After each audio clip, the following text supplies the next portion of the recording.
In 3 minutes. The bulk of my career has been working in the courts and in the court of public opinion, defending America's founding principles. And so for almost 20 years, I practiced in the arena of constitutional law. So we defended religious freedom and the sanctity of human life and traditional family values in the courts when they were confronted. And so through the avenue of that work, I was allowed to go out and be in the community through churches, community organizations, working on their behalf, working on behalf of school boards and municipalities and law enforcement organizations who were confronted with constitutional law issues. I defended them in the courts. I defended the state of Louisiana a number of times in high-profile litigation, the right of the people and laws when they were challenged. And just by the nature of that work, it had me out in the community amongst all those organizations and those people, and working on their behalf. I got elected to the legislature about a little over a year and a half ago, something like that, to fulfill an unexpired term for Jeff Thompson, who was our state rep, who got elected judge, as you all know.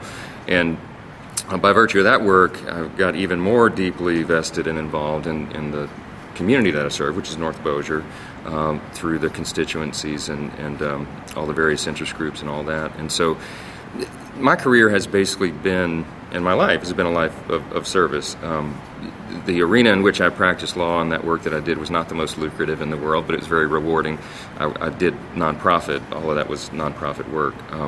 And have served on a number of boards and organizations who work in the community, some dealing with crisis pregnancy centers, some dealing with church and community outreaches and that kind of thing.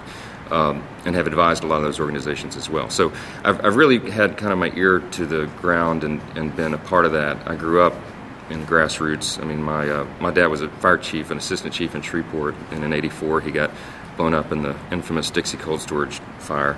So I grew up on a picket line, for the local 514 for the firefighters and all that. But after that happened, he directed my career path into the law.